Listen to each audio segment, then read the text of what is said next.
strange substance found by a Southwest Arkansas man be part of a government test? Well, that's the question at the heart of a phenomenon called chemtrails, now getting widespread attention. Well, they say the government is dumping chemicals on us to control or manipulate the weather. And they say the unusual-looking jet trails in the sky are actually chemical-laden chemtrails.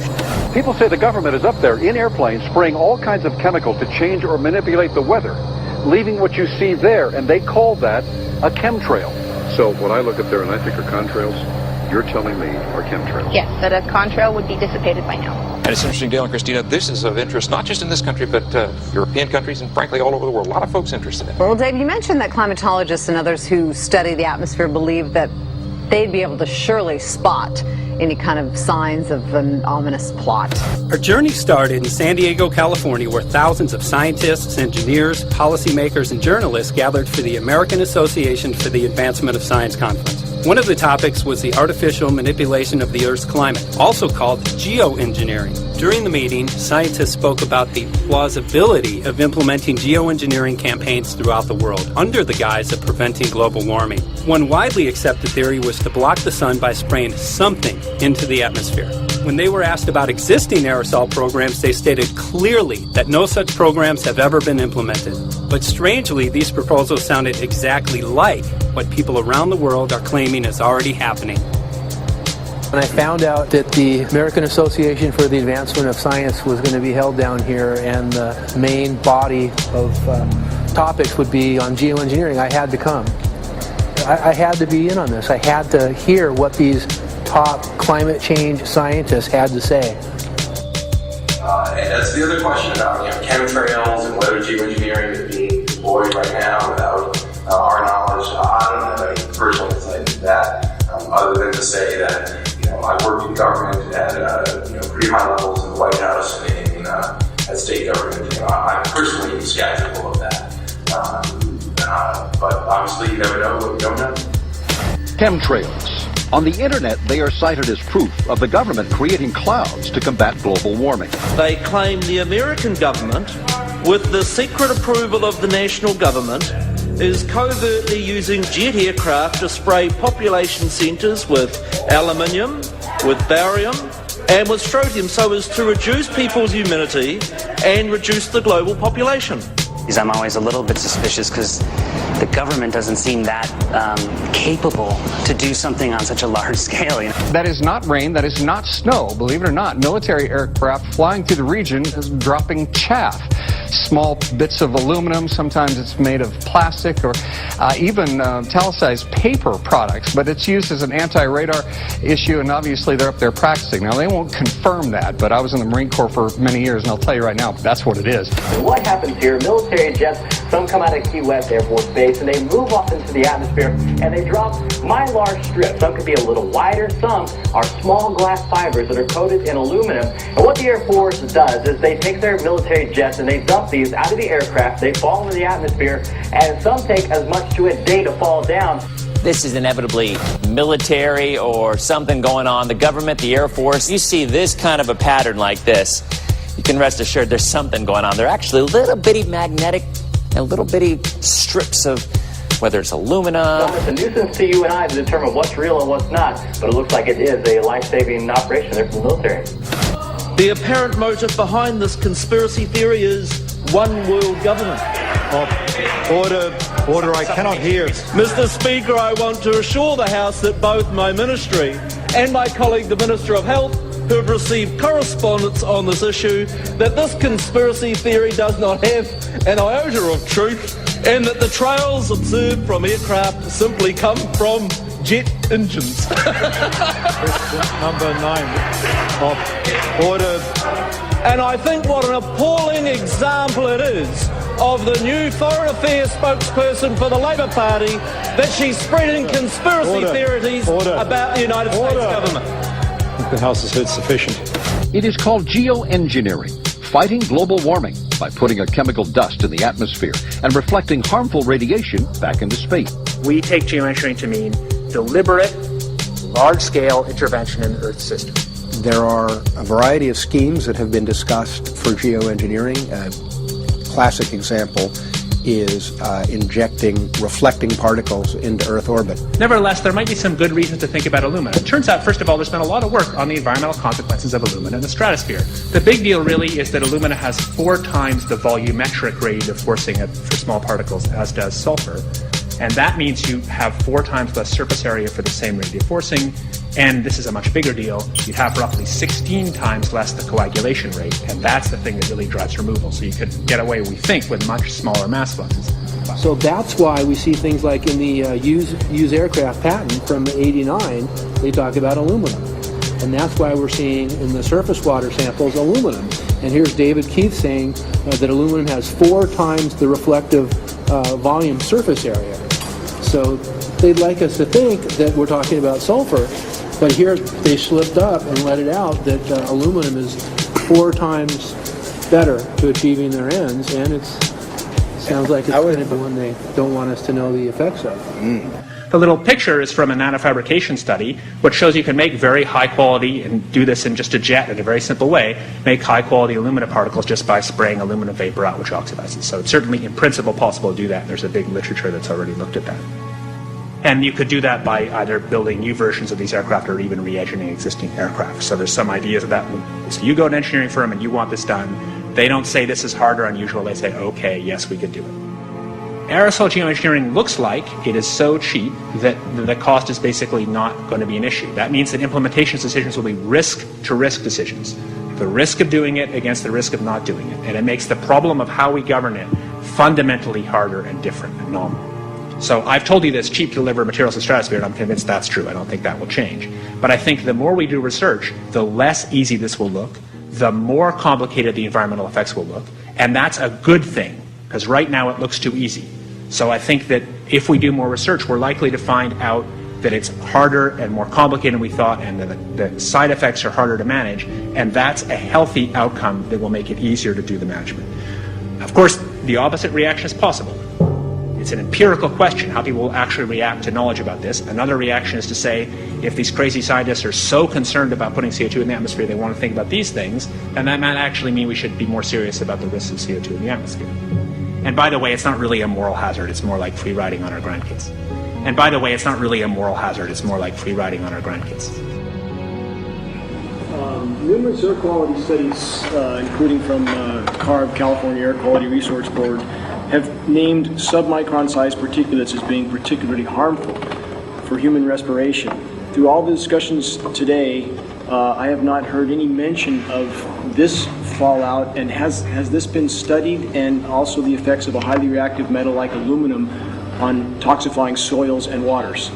The question is, what would be the effects of these materials on human health if they came down into the stratosphere, in particular small particles and aluminum? So the collaborators of mine working on the aerosol scheme are actually folks from Carnegie Mellon who focused on human health impacts. And while we haven't published it, that was the very first thing we did, was do the order of magnitude calculation in level pencil and paper, but with an expert on human health impacts about whether there could be an issue.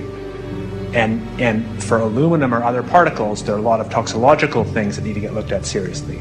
But if you're just thinking about the sheer number of particles and the human health impact of small particles, the answer is, well, we haven't published it. That was the first thing we looked at with some of the leading experts who do epidemiological research on human health impacts, and it's not even close to being an issue. Clarify, so 10 megatons of aluminum dumped into the atmosphere would have no human health impact. So let me be more careful here.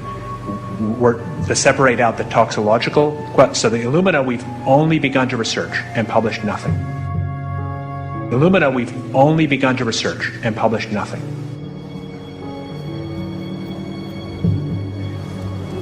Dane looked at him and he said, so you're telling me that spraying 10 to 20 megatons of aluminum, as you said, would have no human health effects?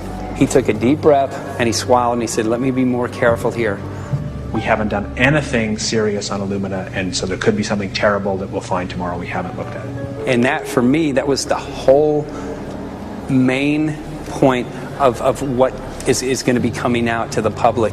It's the damaging effects of aluminum that are being found around the world in massive amounts. Here's David Keith confronted on this very issue, and he looked, at that point like they just let the cat out of the bag. Mm-hmm. we haven't done anything serious on Illumina, and so there could be something terrible that we'll find tomorrow. We haven't looked at it.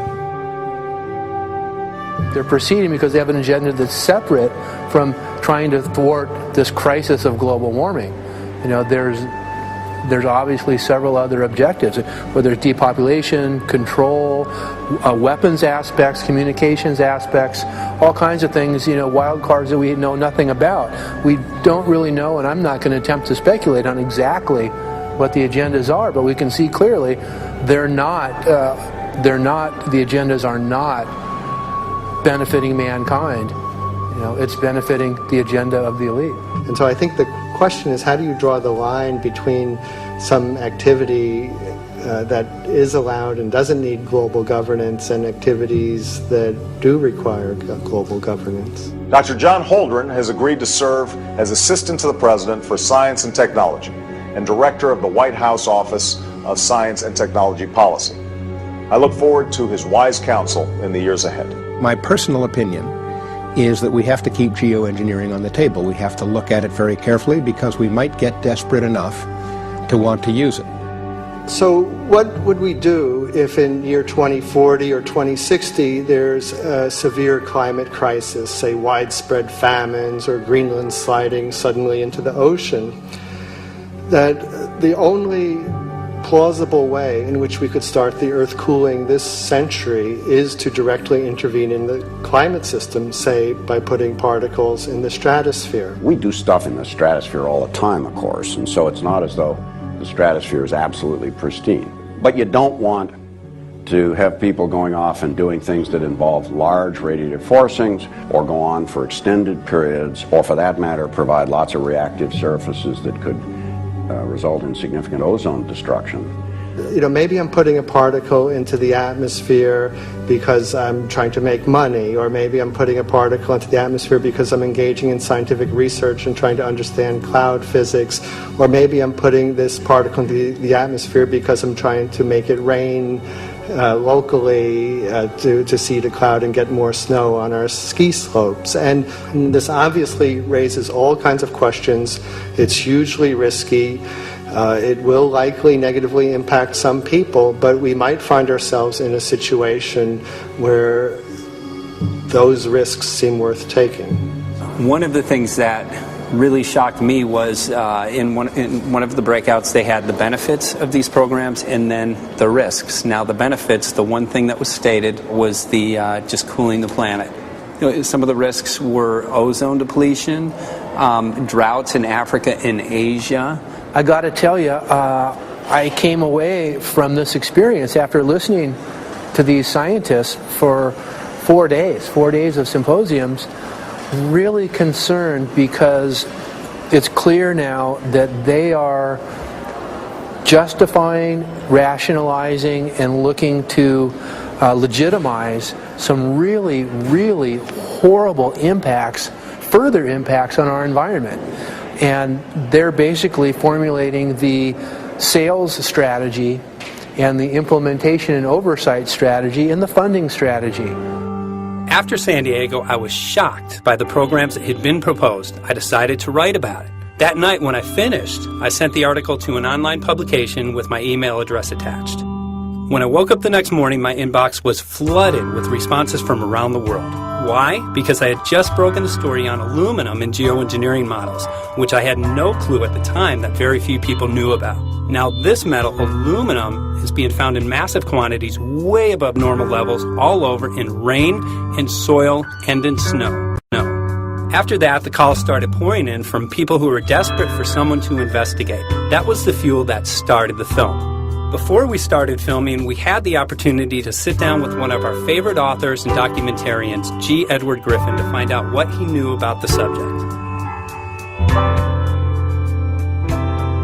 I'd like to talk for a minute about an issue that's getting more and more attention. That's the issue which scientifically is called stratospheric aerosol geoengineering, also called the chemtrail issue. I'm very aware of the chemtrail versus contrail controversy.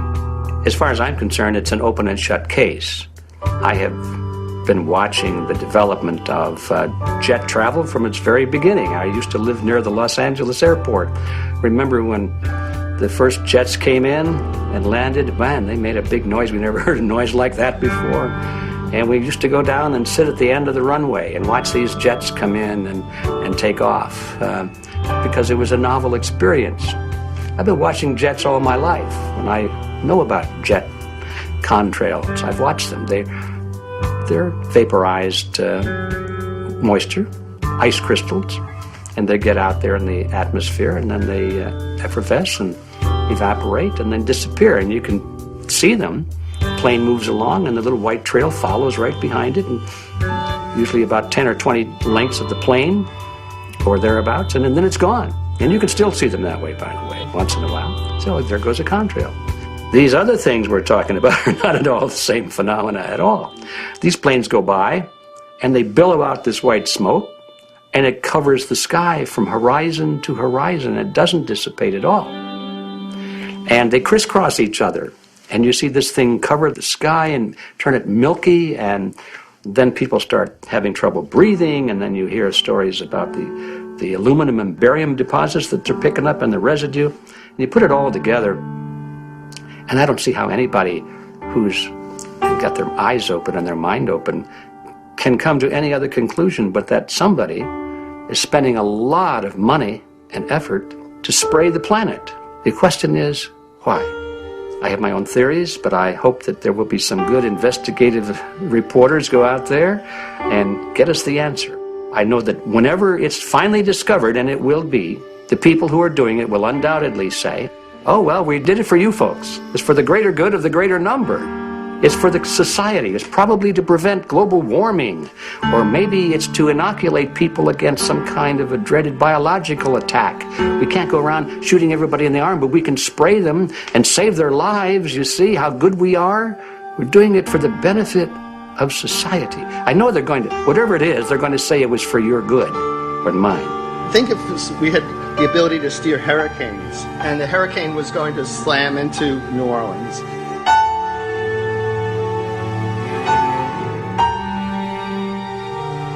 And let's say you could steer it so it would hit Mississippi instead, where for 100, that means I would be willing to more or less kill 18 Mississippians to save 1,800 New Orleanians.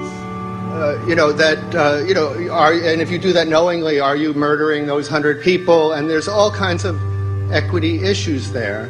Now, also, we might be wrong about our steering, and if we didn't do the research right, maybe our steering would intensify Katrina and even kill more people in New Orleans. And so this question of how do you develop the confidence to know that your intervention will reduce overall damage, and then how do you deal with the understanding that you might be damaging some people who wouldn't have been damaged before while saving people overall? The spraying appears to be mostly in NATO countries. I've seen it here in the United States, I've seen it in England, I've seen it in Scotland, I've seen it in Canada, and I've had reports from people who live in France. There's a grouping, there's a political grouping here of some sort. It's international in scope. It's not just an American phenomenon, it's international. And anybody that wants to investigate that, I think, has to take that fact into consideration. They're going to find a political grouping and a political motive here. But in my humble opinion, it's not in your good or mine at all. I don't know what it is, but we'll soon find out.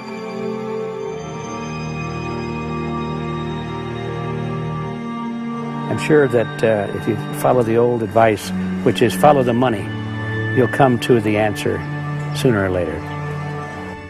Soon we realized that we all shared the same need to get this information out there, to share with the public, to let people know what is being done. Ed felt so passionately about the issue, he offered to help us. Well, the main thing now, since it looks like the budget is going to be met, is to get it done well. We don't come off the tree knowing any answers at all. Yeah, we're not scientists. We're just asking questions, exactly. And we've got to be very skeptical about the answers. That's it's totally accurate, totally honest. Why can't people see this? They're not hearing it. They don't know. The facts are not being presented. We're very lucky, you know that? Look at this opportunity that's being dumped on us. I know. Opportunity. It's, well, this is It going really to... is. It really is. This is going to be a battle, I know that. Challenge and a battle, but I mean, why are we here if it's not for that? We're going to go to a short break with DJ Foxy. Can't go to get home tomorrow, so it's going to be you for the moment. I'll call him again. So. Sounds good. I saw the sky crisscross with chemtrails, and I can't remember if it was in LA or I was on the road, but I had looked up one day and I thought, look at that. That's not the flight path, man. That was a regular grid over the city, and I couldn't believe my eyes. Milky white clouds. And, it all seems very obvious, and now the evidence of what we have on the ground with the aluminum, the barium, strontium, and with what we see in the patents and what the geoengineers say are going to happen, I mean, for the everyday Joe, this is a slam dunk. This is a very delicate moment for the powers that be, because they're taking a covered-up operation like the Tropospheric Aerosol Program, or Chemtrails, Project Icarus, whatever, it's had many names over the years, and they're making it overt into a geoengineering scientific shield to deflect sunlight, because global warming's out of hand. So at this very moment, the belly of the beast is right above us with no armor. Whether people believe in chemtrails or not, the geoengineering should be scary enough. And when people learn about geoengineering, chemtrails will then become apparent because they're the same. So you're talking about global conspiracy here. Geoengineers propose doing this on a global level. Off to Redding, California. Guess this is the second step after the AAAF meeting. We'll see what we find.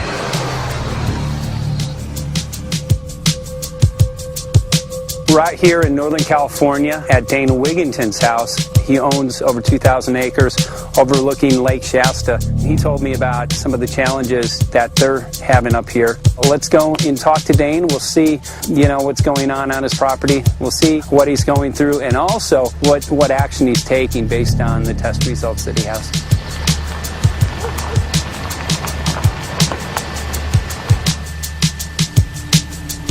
As I have a background in the energy fields. I worked on the first solar plants in the continental U.S. in the early 80s. My home was on the cover of the world's largest renewable energy magazine, so this is my background. My goal has been to alert the public there is a mountain of toxic material falling on us, period. Before about 5 years ago, our skies were typically blue, and now you see it's covered with lines and haze. And virtually nothing you see on the horizon, nothing you see in the sky above us, is a natural cloud. I mean, it is virtually all the remnants of these aircraft lines that you see fanning out, spreading into clouds, artificial clouds. But the sky is a very dirty look to it. There's not the white cloud, blue sky that we had only a few years ago, but it looks like there's some sort of massive industrial activity or forest fires burning over there. And we see that typically every night.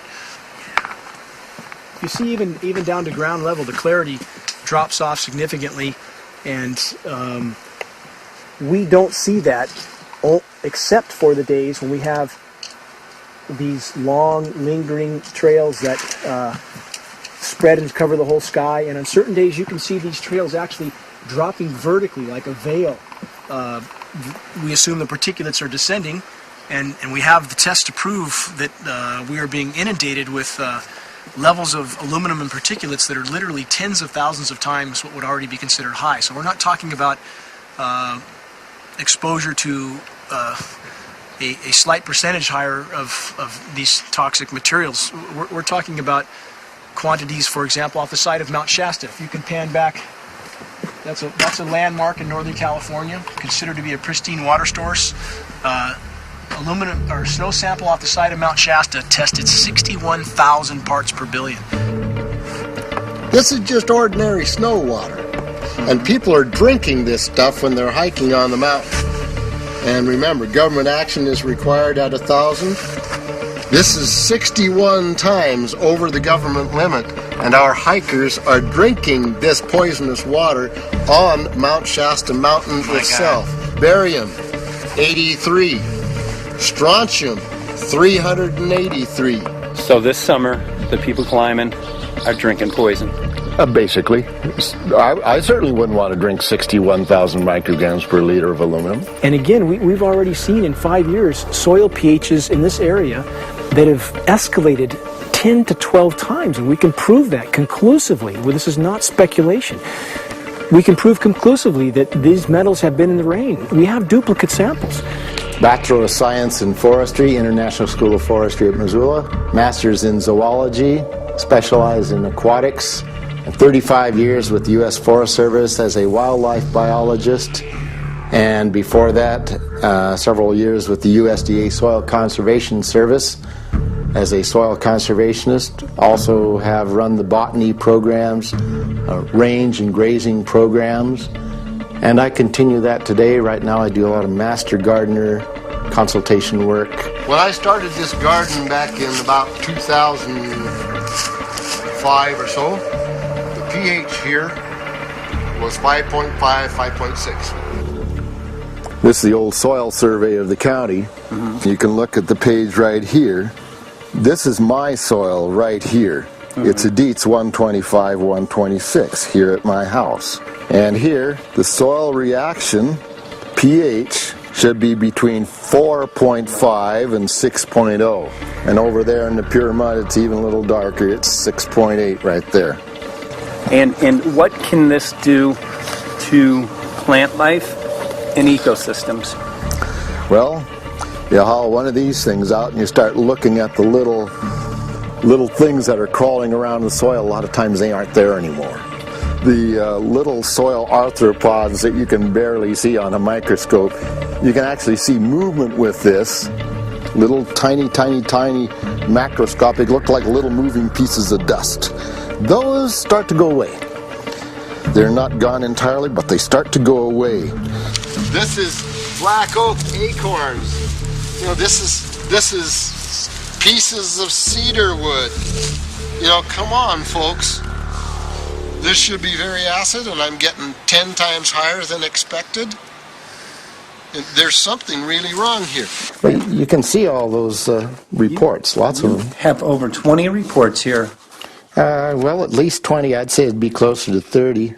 All revealing dangerous amounts of aluminum and barium. You know, the science is there that something funny is happening. And the naysayers say, well, so what? Isn't neutral good? Well, no, neutral's not good. Neutral is not good. If your soil is supposed to be 5.6, it should stay 5.6 if you want the forest to be healthy. And if you want to grow a good garden, you have to keep your pH around 6.0, 6.5. I think that we just need to wake up and just look at what's happening, because we can't just ignore it, because it's going to get worse and worse if we just keep ignoring it and pushing it away like, oh, that's nothing. There was mason jars, and they were brand new, sterilized, and that's what we catch the rain in. And then there was a HEPA filter that we tested the air with. Okay, so you caught rain and then you basically filtered air. What did you find? Aluminum and barium. Here's another test that's revealing 375,000 parts per million aluminum, barium at 3,090, and strontium at 345. Yeah, that's from a lined pond. With EPDM fish-safe pond liner, there is no chemicals, manufacturing materials at all in that pond liner that's available to the aquatic life. It's designed for that purpose. The well that feeds this pond has been tested and retested. ND, no detectable aluminum, 0.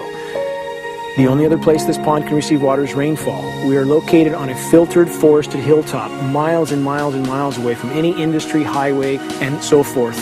After several heavy spray days, there was a film that we received formed on the surface of the water, and we tested that crust, and it was aluminum and barium.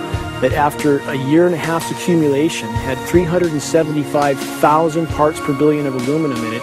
It's literally toxic.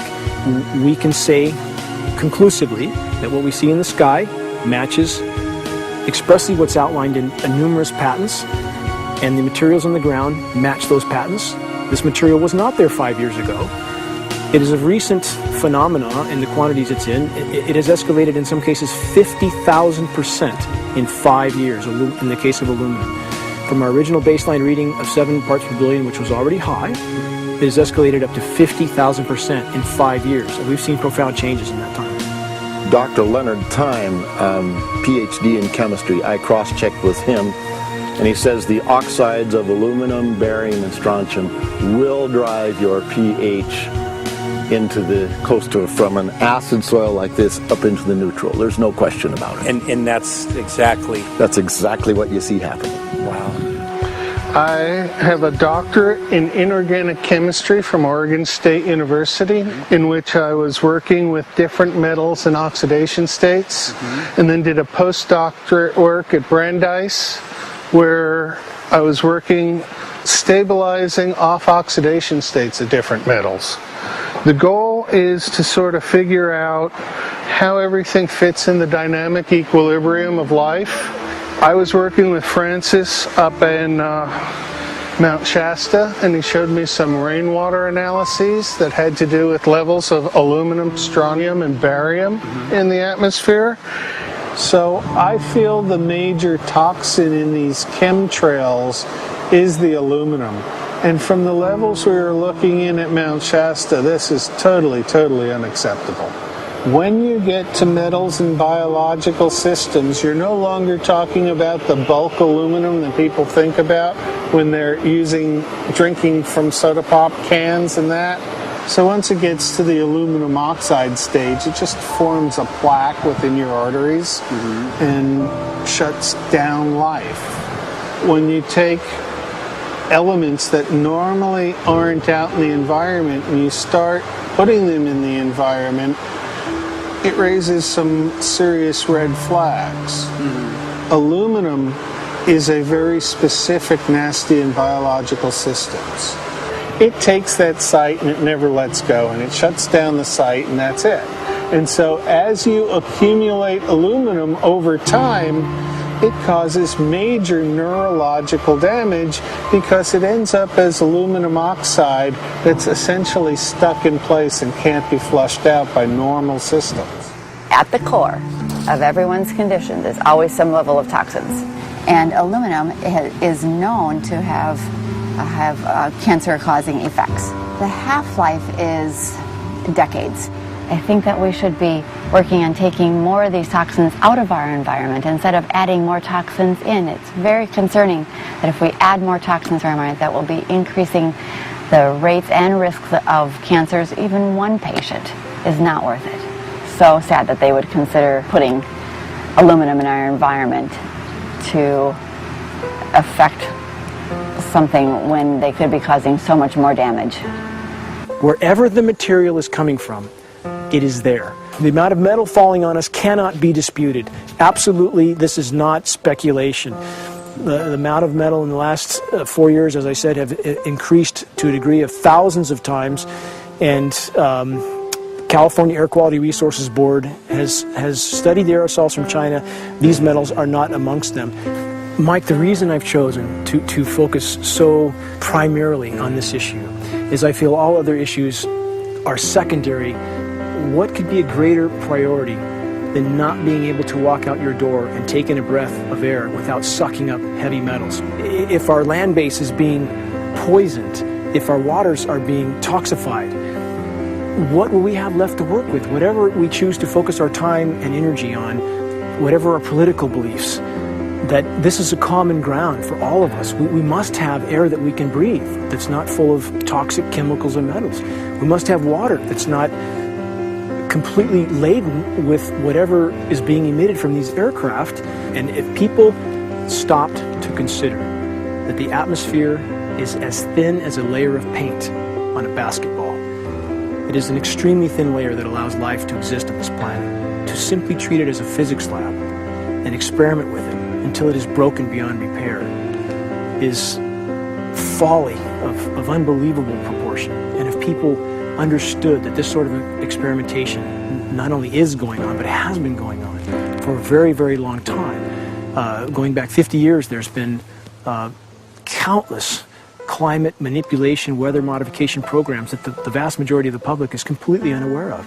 And if they think that this is not true, that certainly that somehow they would have known if it was occurring, I would ask them to look at things like Agent Orange and the things that governments do because they can, because there's no one to stop them, because they have these huge military machines that want to control everything. And in fact, the government's own document, perhaps you may have seen, it's available to any online, is called Owning the Weather, an expressed goal of our government, and not just our government. He told the Associated Press that the American government has created weather tampering techniques so that the New World Order will be able to starve millions of Americans and to control the rest.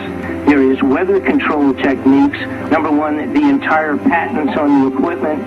Number two, Senator Claiborne Pell's complete statement and story of his own that not only does it exist, but that we even utilized it as far back as the Vietnam War. Well, Murph, we're going to do what we can. Let's see what we can do. You got the scientists behind you. The scientists are with you, so at least this scientist is with you. I may not have $1 million budget, but I've got enough to show that something's dreadfully wrong. You got it. All right. So Arizona will be this Monday, the 21st. Senator Johnson up in Show Low. So we're going to be in the car a long time.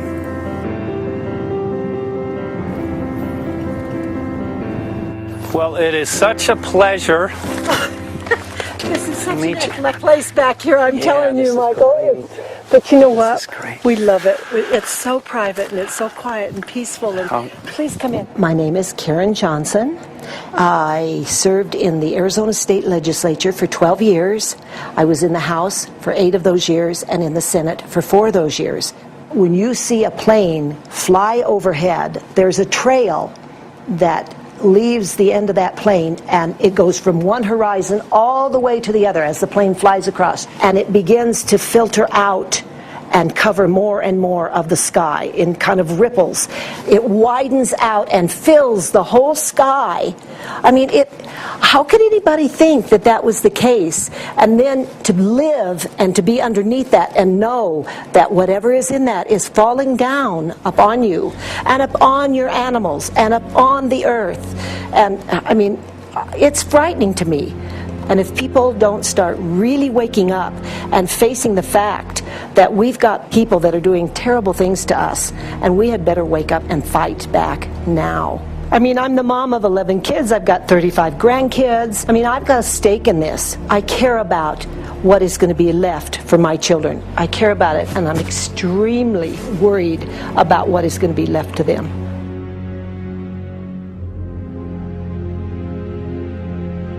Aluminum is toxic, and we know that it's accumulative, and we know that we're getting more. So we're absorbing it in the air, we're drinking it in our water, so we are accumulating more. So the thought of more aluminum being dispersed in our environment in the way that you mentioned is very frightening to us and very disturbing to us. Those of us who have done any research on this are really quite concerned that we are ill-informed about this issue, and mostly that it's being done. Aluminum is toxic. We know that it is. We can debate as to the amount of toxicity that is going to be disturbing the body, but as far as really accepting the fact that it's accumulative, it's synergistic, then we have to conclude that it's not a good idea to put it in our atmosphere, especially when we know we're getting increased amounts, and especially since we know that the scientific communities around the world are pointing a finger at the heavy metal toxicities, at the toxicities that we're absorbing in the day-to-day food that we eat and the air that we breathe. The concern is off the charts about why is this happening? Why is this being allowed to be sprayed continually all over the United States, all over the world? Who is paying for this? I mean, the incidence of Alzheimer's has just skyrocketed, which evidently has to do with an accumulation of aluminum in the brain cells. I mean, I think almost every family has been touched by a member as they get older having Alzheimer's. And it's a horrible disease. And to say that, well, this just came because people drank soda pop out of aluminum cans, you know, when my father passed away with Alzheimer's and he didn't ever drink soda pop, you know, that explanation doesn't ring true with me. And so I'm wondering, how much did this chemtrail spraying back in the Illinois area affect him? Aluminum and fine metal is an accelerant. My friend who's a firefighter up in Pine, Arizona for 20 or 30 years says that the wildfires now that they're fighting are way beyond anything they've seen before in intensity. And when you look at the air samples and you see the fine particles of aluminum, which is very flammable, and magnesium settling on the trees, this is causing unprecedented savage wildfire. But if you look at this, you can see these are parts per million. They sent this to me, and I just found this to be extremely interesting because we should have like 2 parts per million of aluminum in our air. And this is saying that there's 39,000 parts of aluminum. That's astronomical. Barium is high. I mean, these are way off the charts of what people should be breathing or what's coming down on them. And, you know, if people wonder why their health is deteriorating, why they're having to go to emergency rooms, why they can't breathe, you know, why they're getting Alzheimer's, this has been planned. We have elites, I don't know what you want to call them, one worlders, Illuminati, I don't know, whatever you want to call them. But with these people that don't care about the average person. They only care about themselves, their greed, their power, and if they eliminate, you know, 2/3, 3/4 of us from the planet, so much for the better for them, because then they don't have so many people to have to herd around and worry about. So this is a lot what this is about, and this is very, very alarming and scary. I mean, where is this stuff coming from, and why? Why is this kind of stuff being put out there? You know, I've heard different explanations about, oh, we need to cool the planet, all this and that. But if people are up there trying to cool the planet, why do they need all this kind of stuff in it? The explanations just never have really rang very true. And as I'm setting up the equipment, she looked at me and she said, all these trees here are dying. And I said, what? She says, all these trees in here are dying. So I thought, well, I'm going to test for aluminum, because that's one of the key things in the programs that we're talking about, and titanium. And I took some of this bark sample and tested it, and it came back positive with aluminum and titanium. Then I started traveling around California, noticing the same thing. In Lake Tahoe, there was a lot of the same type of bark, all through Sacramento area and Davis. Just about everywhere I went, I was noticing this silver white bark. What I think's happening is these chemicals are getting down and destroying the roots. And then as they come up, they're going out into the bark. Those two right there are the ones that are just, it just hurts so bad to see these two, because look how old and big they are. We probably lost 40 trees right here on our 10 acres. Every week, every other weekend, we'd see another tree that was beginning to die. And I mean, it's just so sad, we just cry. And to think that that might have something to do with it, along with their other explanations, would really, really frost me. Every time you lose a tree, you know, it's not good, it's just sad. And there's another one over here in this little group of trees here. Don't you feel better when you stand up and fight than if you crawl down in a little hole and go to sleep? You know, I mean, my gosh, people, your families are out there, children are out there, your grandchildren. I mean, you've got to do something to help.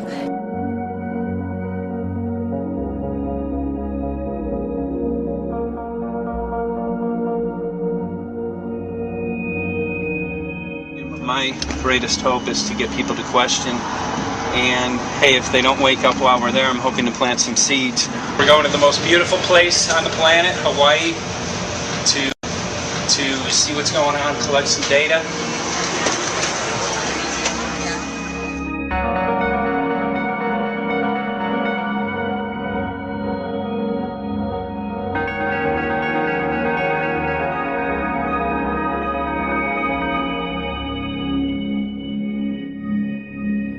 Thank you for having fun with us. Hope you enjoyed the trip. Have a great vacation and welcome home if you're lucky enough to live here. Thank you.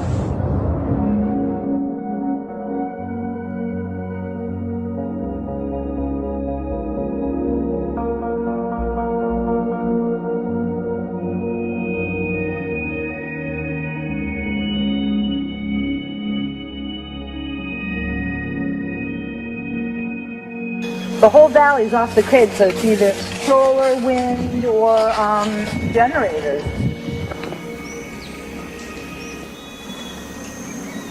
Look at this, man. Yeah, the mind can't even conceive of a dream of this. Right. Yeah, right. Even coming here, and one would never think, you know, in paradise that it's getting destroyed. And they're doing it island style. They do it off the island, right? They do it off the island, so they don't, you know, you don't see the chemtrail airplane.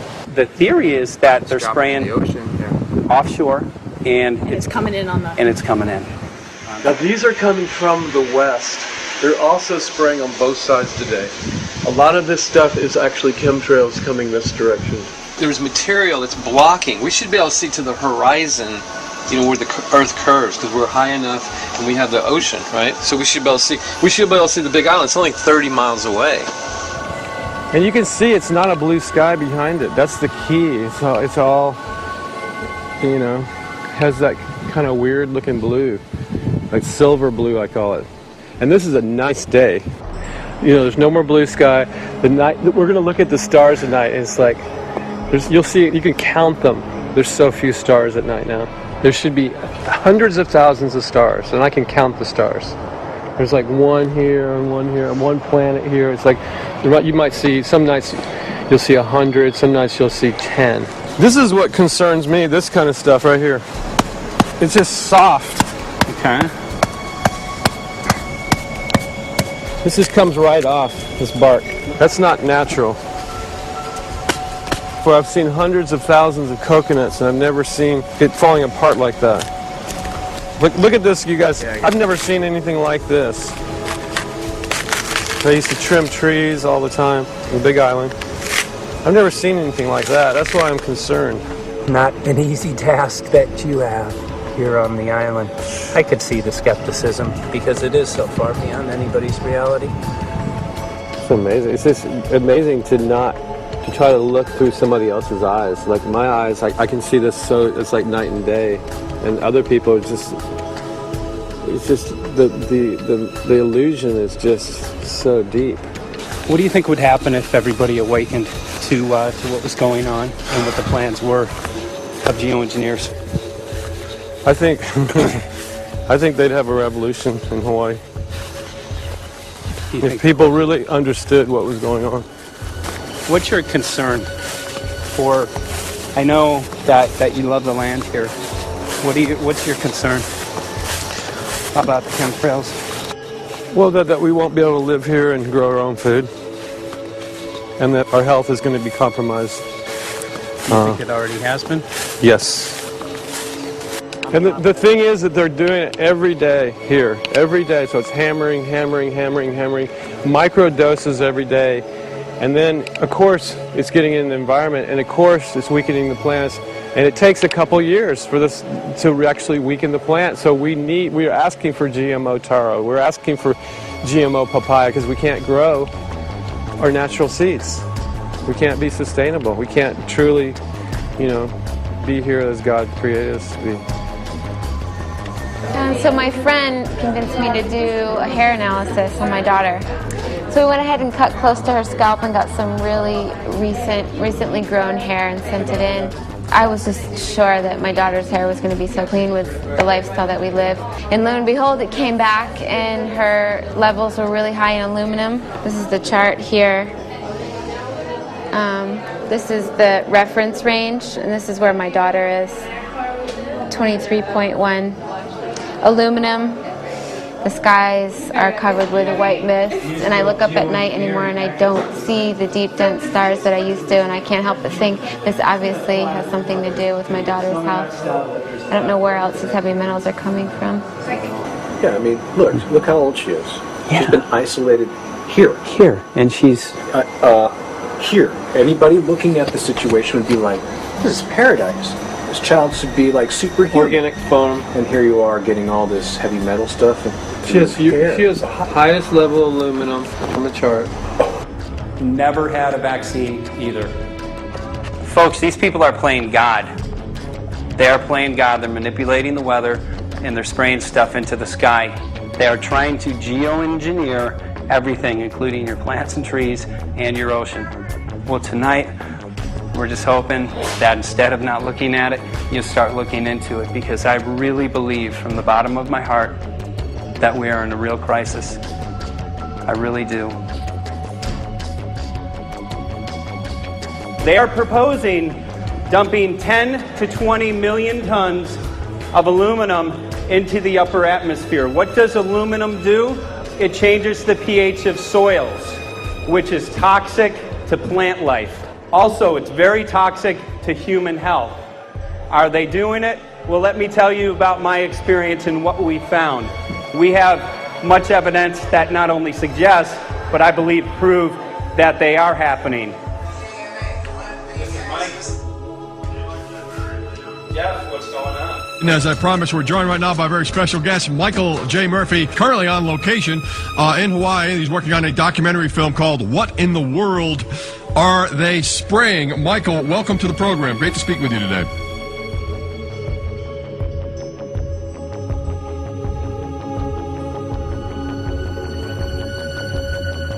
I had a friend who recently, he's always looking at things from a different perspective. He's a bit of a conspiracy theorist, you know. And he says that whenever the president comes to L.A., there's no spraying that week. Could you have a better place for an interview? I mean, look. Well, this is being done over our farms and over our things. So basically, they want to eliminate our ability to eat organic food, have clean water. So in some ways, it sounds to me like, and you know, again, it's just a projection, but it sounds to me like this is control. How do we control the masses? Yeah. How can aluminum be good for you in any? And what was the second chemical you mentioned? It's barium. Barium aluminum. Obviously, those are toxic to everything. To human health. To human health, to farms, to animals, to everything. 61,000 parts per billion. And there should be a government alert at 1,000? At 1,000, people are drinking this. People that climb the mountain, they're drinking that snow. It's poison. Oh my God, that's so disgusting. So that's 60,000 times above regulation. Exactly. 60,000 times above regulation. And I've talked to friends, and they're like, well, that's just ice. That's just condensation. And I'm like, you can talk to a second grader. Ice doesn't float in the sky and spread out that way, you know? You're not an expert, but you're a concerned citizen who said, wait a second. Who's actually doing the research. Yeah, you're doing the research, and that's what we need to do as Americans and say, you know what, I want to know what's going on. I want to know what the FDA is doing to my food. I want to know what the government's doing with my air, my water, and the soil. And, you know, it's just great what you're doing. And I just, my kudos to you for bringing light to this subject. Put all of the theories aside, just what geoengineers are proposing and what's being found is scary enough. So we can just address that. And I encourage more people to just step up and ask questions and do what he's doing. So thank you, Michael, very, very much.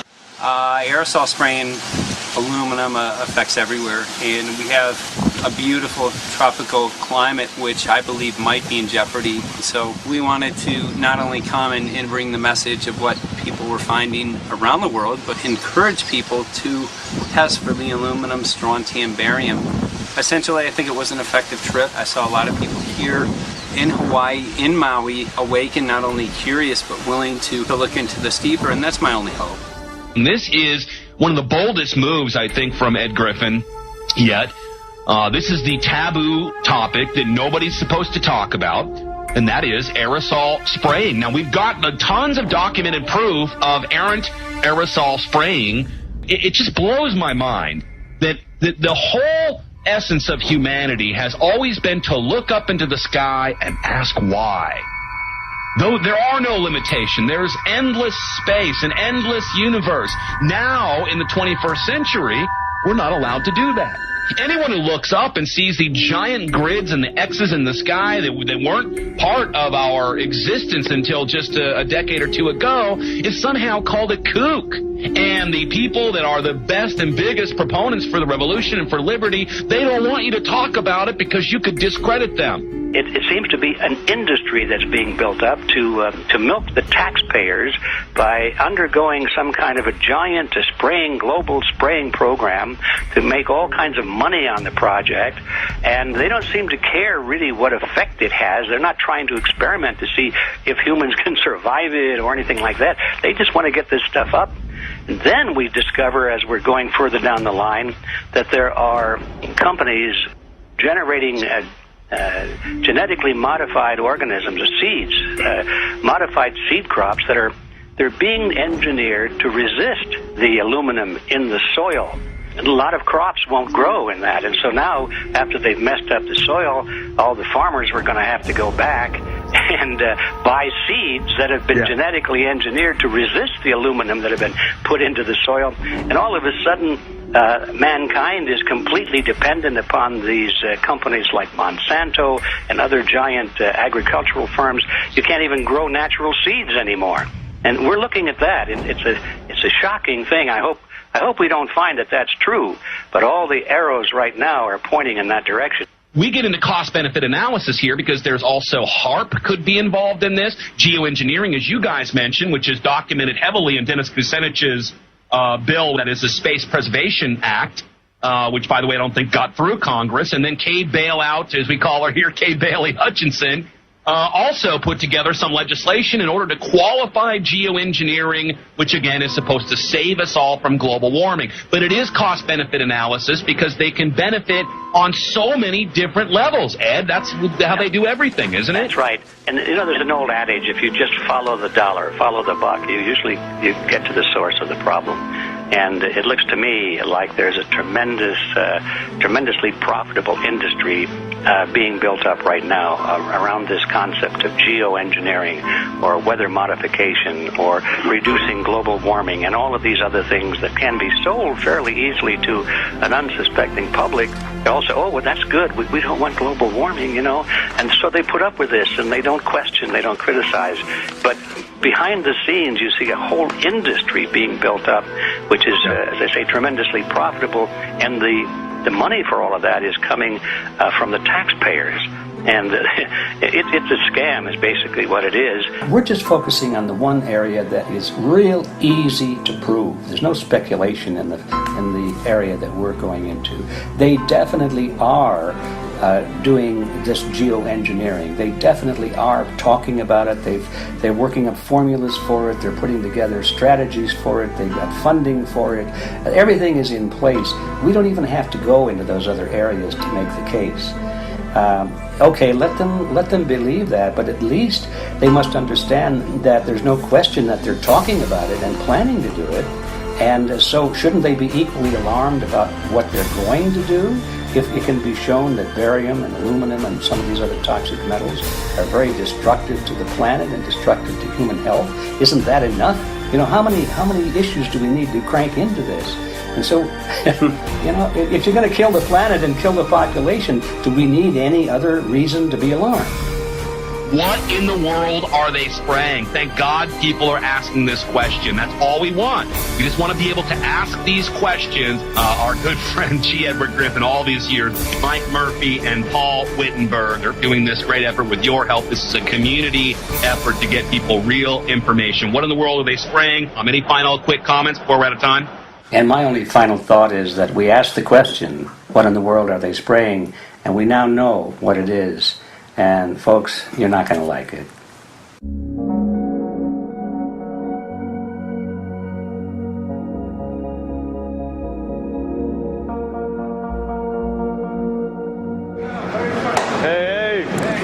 I'm Peter Vreke. I'm from Belgium. I'm 54 years old. I can't believe it myself. I'm a very happy and grateful person. We are doing the job the police, the Justice Department, or the Environmental Department should have been doing. And it's really essential that it's going to be a grassroots revolution. I think so. God is on our side because we are not fighting against, but for. Yes, we're fighting for.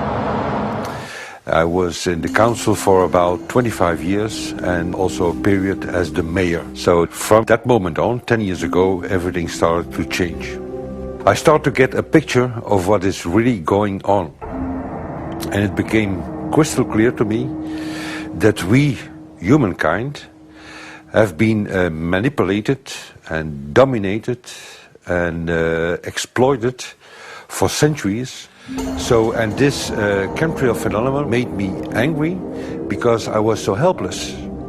You can decide what food you're going to eat, whether you're going to smoke, what water you're going to drink, what kind of life you're going to lead, but not with this phenomenon. Then you are just a victim. It's only a game. And there have to be good guys, and there have to be bad guys. And luckily, we are in the position to be able to play the role of the good guy who has the chance and the opportunity to overcome. 3 days that we shared with them, my heart just dropped because it was such a beautiful way to live and such a peaceful way to live. I left thinking, what's this going to be like in 10 years? Is everything going to be killed off on the property?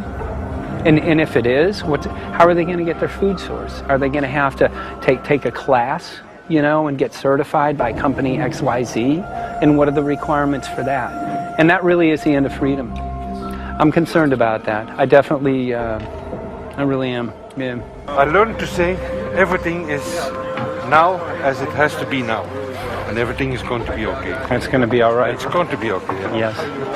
I have this deep feeling that in the end we will prevail because we have the right on our side.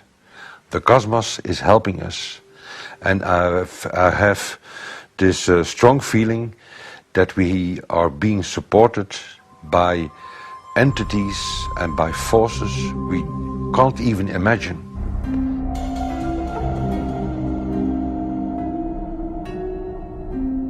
Here for the first time we have this scientific proof that we are being spread. We are being spread, and it's incredible and it's hard to believe, but we are being spread. I think at this moment to stop is not an option. Once you know it and once you have a tool like this and an opportunity like this, that the issue of chemtrails or persistent jet contrails or whatever name you use for it, that this phenomenon is recognized as being real, publicly debated on.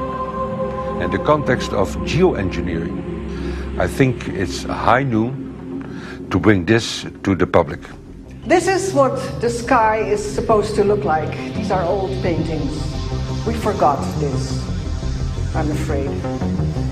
In the years that I have been a medical research journalist, I have looked at many things, and I found the same three issues in whatever I'm looking at.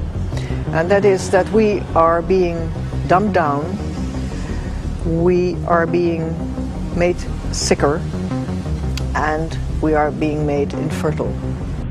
Citizens gathered from around the world in Belgium for the first International Chemtrail Symposium. The event attracted leading professionals, politicians, and activists who discussed the health, environmental, and social implications of these programs. Today it's only going to be about facts, documents, figures, patents, licenses, everything that brings us to the truth. We have no other weapon against this vast complex than exposing and bringing their dark works in the light of the truth. We have the hope that by our efforts, more and more people will become aware of the fact that we are deceived by our leaders.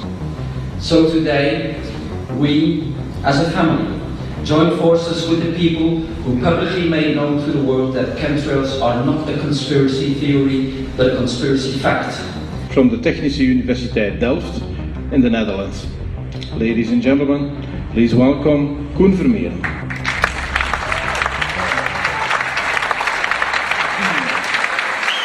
Well, I'm Koen Vermeeren. I'm a university professor of Delft University of Technology. Usually people are with their heads to the ground in their own two-dimensional space and they don't look up. But if you do, you see more and more spaces like this. And it worried me too. I have no explanations to our students about these phenomena. And then I studied it myself and I found out that I couldn't give them the answers they wanted, because I think that the phenomenon is not natural. It's not natural what is happening, and the explanations that are given to us are not enough for me.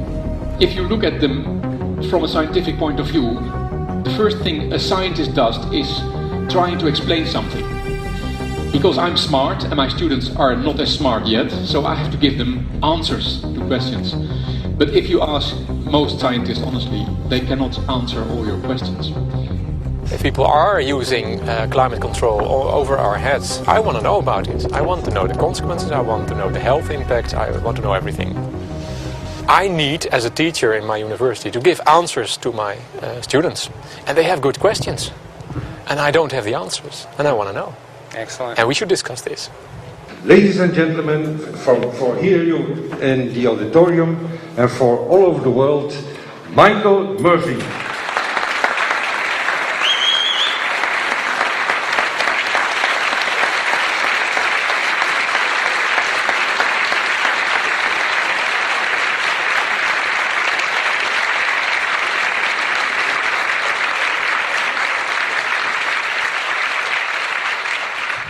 Well, thank you very much. It's definitely an honor to be here in Belgium. The people who are in power control everything. They control the markets, they control us, now they're even controlling the weather. And they can use that for warfare applications. The one thing that they cannot control is what God had originally made, and that's natural organic seeds. This is called the Hegelian dialect. It's called problem, reaction, solution. The problem here is massive amounts of aluminum, things starting to die. The solution is company X that says, hey man, you're not getting yields on your crop. Everything's dying. But I got the solution. I got a seed that will grow in this environment. The only problem is now you have to start buying from me. We're a little concerned that maybe part of this agenda could be to kill off anything that's natural and organic and re-engineer it with aluminum-resistant GMO seeds. Many may know we just got back from a week of filming in Hawaii, and it was an incredible trip. A big concern for the people there is they're beginning to see softening of the coconut trees. But their concern is that these programs may again be part of a broader agenda to destroy anything that's natural and organic, so that the corporate redesigned GMO foods might be the only source of food for people. I didn't anticipate so many people, young and old, who are interested in this phenomenon and are concerned about it. And I especially liked the address that the young girl gave today. Only 17 and already making an address to the audience. That is, well, incredible. My name is Sofia Xenidis. I am 17 years old. It is quite scary to know that the air we breathe is not what it's supposed to be. That the food we eat and the water we drink contain traces of those substances which are sprayed out over all of us as though we were being poisoned like insects. The feeling that this is causing me are feelings of deep anger and rage. I don't want to be poisoned. I don't want to be infected with cancer. And I'm just so angry that this global poisoning can be going on such a massive scale, and not enough is being done to stop this crime. A clear answer to one question. Are we being sprayed? Have we been sprayed? And is it their intention to spray again and again? What are we going to do about it? How are we going to deal with it? How are we going to stop it? I know the answer. There is only one person who can stop it. And you know him. You are. You are the person, the one you have been waiting for. We are magnificent, beautiful, godlike, divine human beings. Ladies and gentlemen, sisters and brothers, in this auditorium and in the whole world, thank you so very much for being present with us. And for now, please enjoy this anthem.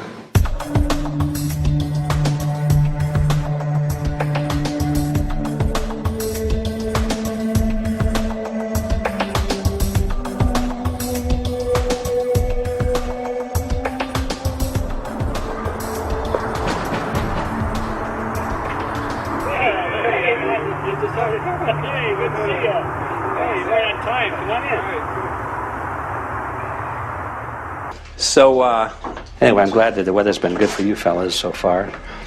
Just think if we were doing this in the wintertime, you might, if you're going to Washington, D.C., you might run into snow. Thank God we're not. That's right. You know, it's interesting because of the different weather modification programs. There's something like, I think, right around 32 in the continental U.S. alone going on. So the theory is that geoengineering is in part weather modification. You know, Mike, that's a very good point. There are so many subsets connected with this issue of geoengineering. People are writing to us all the time with information about the connection to global warming, the connection to weather modification. Some people think there's a connection with Morgellons disease. Others think it's kind of a means of transmitting electromagnetic impulses from the HAARP antenna system up in Alaska and Siberia. Boy, it gets your head spinning. And each area, I think, is worthy of investigation, but we have so little time. I think it's wise for us to stay focused on just the aerospraying and the toxic effect of these chemicals and the destruction of the planet and the damage to human health. What more do you need than that to convince people that we have to put a stop to it? So to stay focused, I think, is our mission on this one.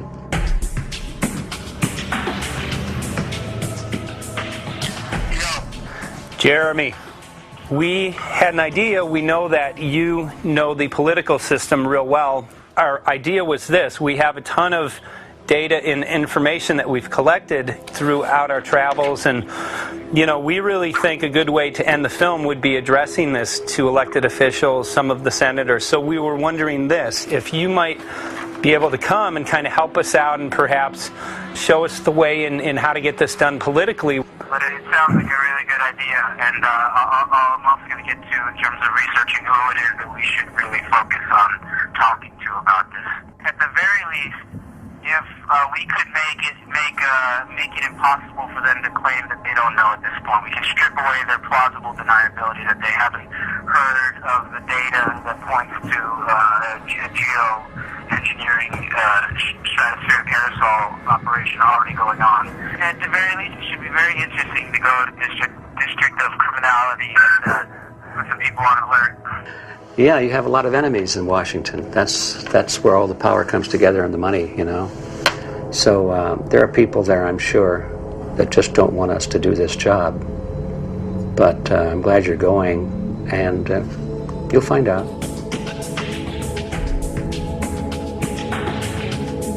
We took the data to Washington, D.C. There we presented our elected officials with the following letter. According to the 5th article of the Bill of Rights amending the Constitution for the United States of America, no person shall be deprived of life, liberty, or property without due process of law. But the daily spraying is depriving all persons living within the United States of life, health, liberty, and integrity of our common and private property without due process of law. As a representative of the people of the United States of America, we insist that you do everything in your power to protect us and immediately put a stop to geoengineering spraying at once. There exists no justification, legal or otherwise, to poison the planet and its inhabitants. Now suppose that space aliens arrived on, maybe they're going to land at the UN headquarters down the road here, or maybe they'll pick a smarter spot. But suppose they arrive and they give you a box. Suppose they arrive and they give you a box, and the box has 2 knobs. One knob is the knob for controlling global temperature, maybe another knob is a knob for controlling CO2 concentrations. You might imagine that we would fight wars over that box, because we have no way to agree about where to set the knobs. No global governance, and different people will have different places they want it set. Solar engineering is like chemotherapy. No one wants it. But we all want the ability to do chemo and to understand its risks should we find ourselves with dangerous cancer. How long does it last up there? The lifetimes are years. What, years? Couple years. And then it what, precipitates out, or Yeah, that's correct. no toxic side effects that we know of? The thing we always wonder about is the unknown. Yeah. So if you're thinking about, say, the acidification, it's clear that's not a problem. There's several studies that showed that. Right. But of course the concern here is with so little research, there may be some unknown that comes out of that field that bites us. My name's Mike Murphy. I'm a filmmaker in from Los Angeles. We're covering an issue called geoengineering. Okay, thanks guys. Senator, a question about the issue of geoengineering. I'm afraid I don't know what you're talking about. And wondering if you were supportive of geoengineers' proposals of spraying 10 to 20 million tons of aluminum into the atmosphere. I should really get a briefing paper on it before I give an opinion. Oh, not a problem. Are you aware of the issue? Not completely. At all? Okay.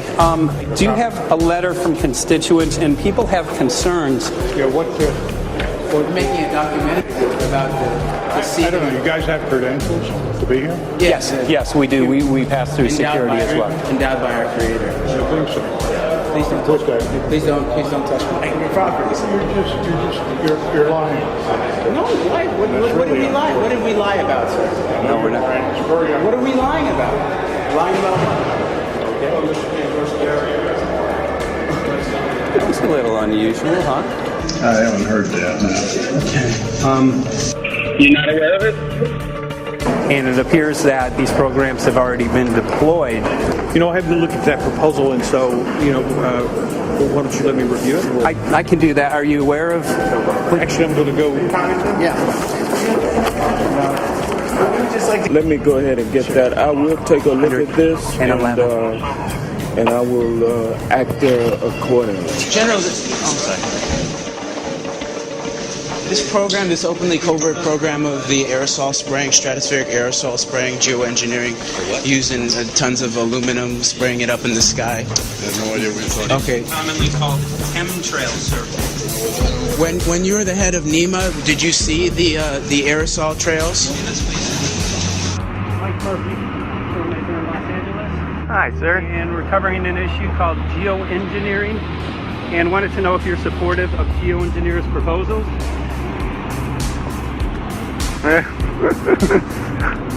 Congressman? Hey, Congressman. I'm wondering if you're supportive of geoengineers' proposals, which is dumping 10 to 20 million tons of aluminum into the atmosphere. Pardon? Okay. Can you make an appointment to my office?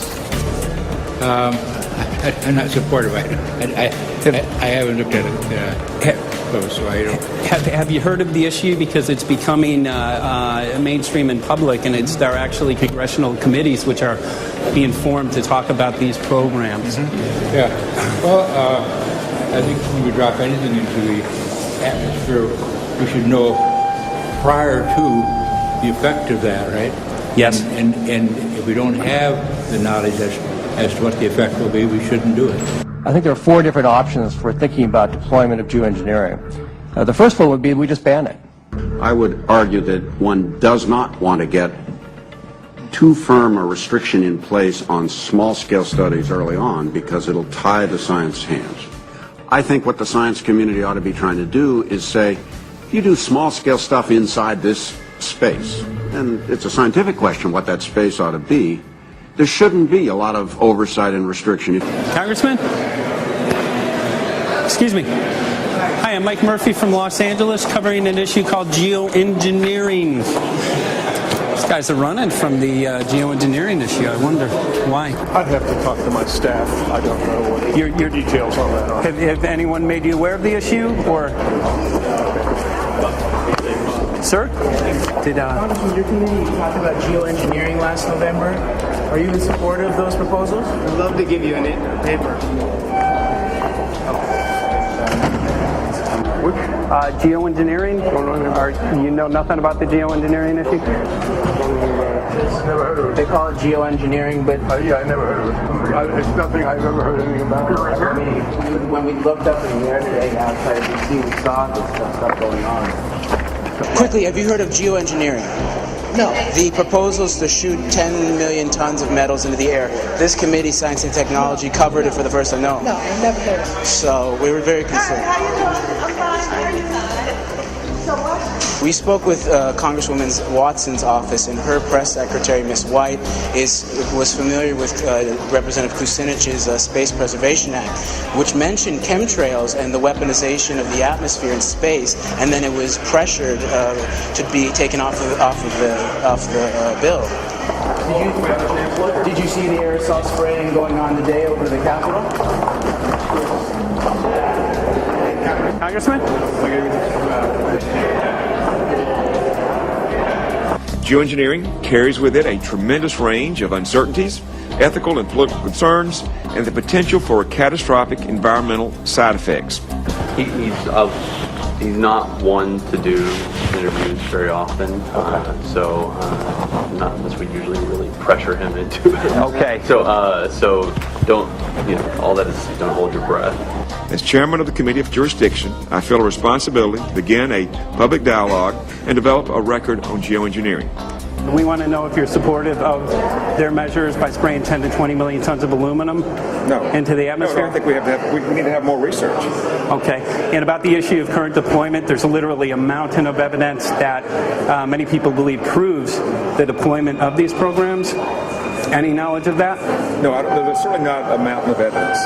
But I do support research into geoengineering, and I also support looking into the international governance of that. Okay. I hope anybody that has studied it knows, at least I think, that it's a radical proposal, and I hope we don't have to use it, but there may come that point in time where we do. Now, if we could provide you with the evidence that suggests that these programs are and have been ongoing, would you be willing to address this publicly? We've had about 3 or 4 hearings on it. We have addressed them publicly. Well, not about the proposals, but about the current deployment of these programs. Citizens. I don't support the current deployment. I think we need to have more research, and they have consequences that go beyond one nation. And so I think that there needs to be governance to that. Governance is not simply an issue of deployment, but governance before deployment in terms particularly of large-scale scientific fieldwork. I concede that on this subject and in general, it's not popular to talk about global rules. And when these people started talking about the need for UN Security Council oversight, a supranational environmental security enforcement with a strong mandate by the UN, it really is clear that they're looking for a global power behind the manipulation of the environment. But I do think it needs to be sort of an international kind of treaty that does tie and bind all nations into a common fate. It is a common fate. And unfortunately, it's not just big governments that could do this. It is small governments. It is billionaires probably could figure, I'm going to save the world all by myself, and I won't bother to mention it. How do we decide when there's a planetary emergency? Whose hand is on the thermostat? How do we decide when to start it? There's no way to do that right now. And what if we do start doing it, and then by some problem with the technology or with the will, we can no longer do it? In a year or two, the aerosols will come out of the atmosphere and temperatures will shoot up at a rate much faster than it's going up now. And it's that rate of change that's hard for us to adapt to. So once we start it, we'll be sort of locked into doing it for a long, long time. And so with basically no end in sight. Boeing would pursue this to make a profit, right? I mean, there's financial motivation to do this. Let's see. So let me not speak for Boeing. Is that allowed? Okay. Yeah, well, it is what it is. No, but someday, if the U.S. is going to decide to do this stuff, they're going to look to a company who can do it, and you want to be positioned Boeing would rather be get it than Lockheed Martin. So certainly we have an industrial base that helps the country take on technologies and large-scale challenges like national defense.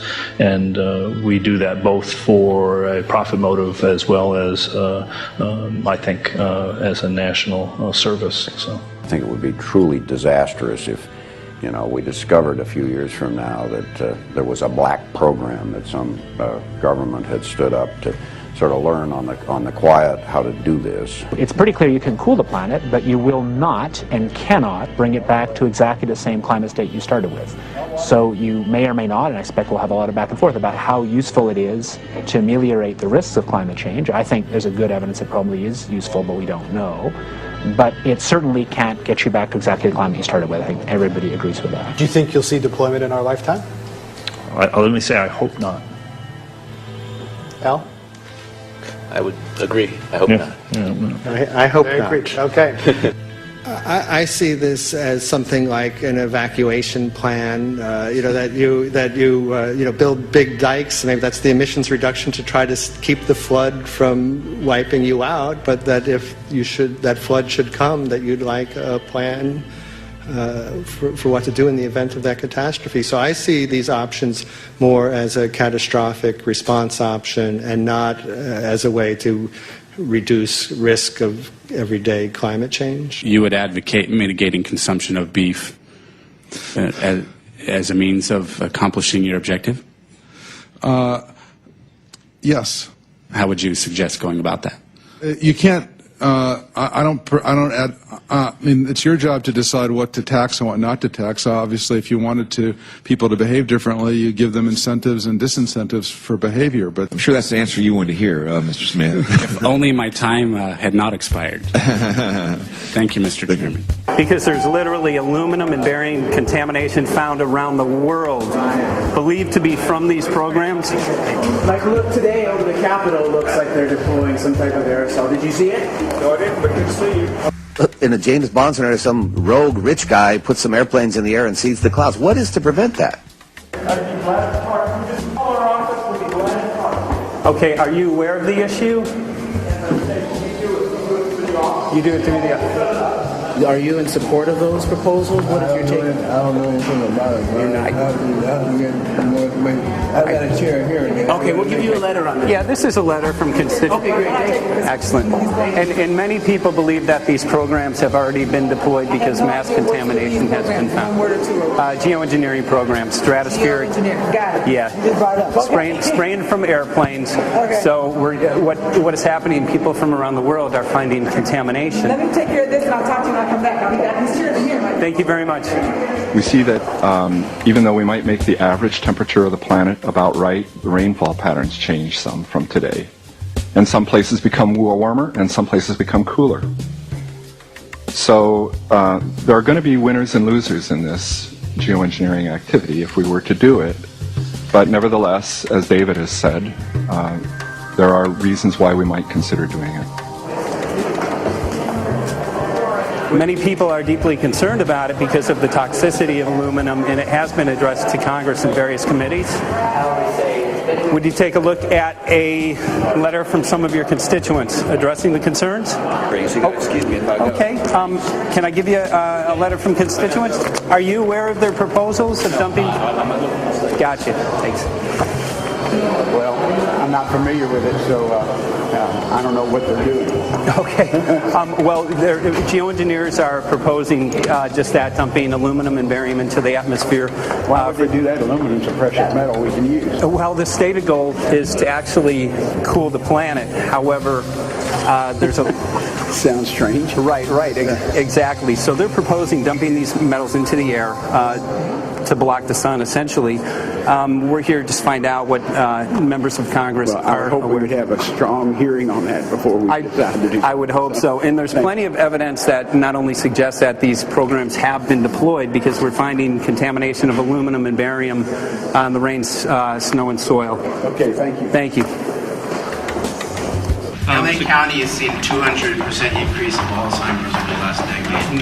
Tons of ground and water samples showing high levels of aluminum all around our state. Why don't you give me all the information you have? I have some very good people I will assign it to. And if you get it to Mr. Lavelle, He's got my card and send me an email. And Lavelle.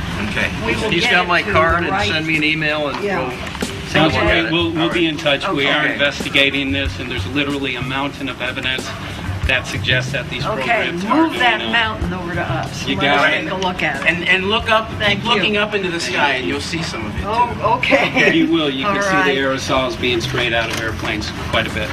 So thank you. Yeah, the future of humanity is definitely dependent on it. So we're counting on people like yourself to take some proactive steps. So thank you very much, guys. You're very welcome. Appreciate Thank it. you. Thank you. Right.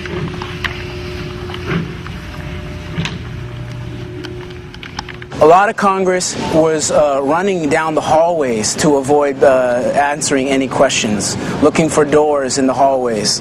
So apparently the war is against all of us, and we're all in a hostage crisis. People who took an oath to uphold and defend the Constitution are not only know this is happening, are participating in this. And all of us have a duty to stand up and speak out about it.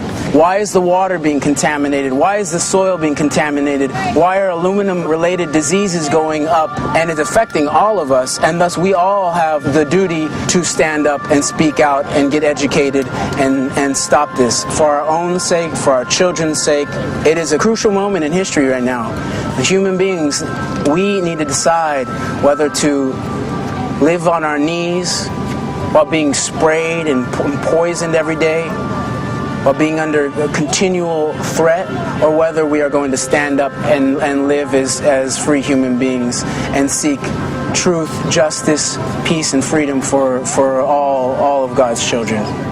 So as you can see, we're ending our film here in Washington, D.C. We've made many public officials aware of this. Most of them either denied any knowledge of this, or they simply were unwilling to address the situation with us. So as you can see right behind the White House, we do have aerosols behind us. The spraying has continued. What is the solution? Is the solution here in Washington, D.C.? Clearly, this is one of the solutions, but the solution is not only here, the solution is within you. This issue affects all of us so deeply. So you need to look inside. Please get active, get involved, start spreading the word with growing awareness. About 90% of the population, we believe, is unaware of this issue, which means 90% of the people who normally might do something if they knew are not doing anything because they are unaware. So please look into your heart, use whatever skill you have to get the word out. The future of humanity is dependent upon it.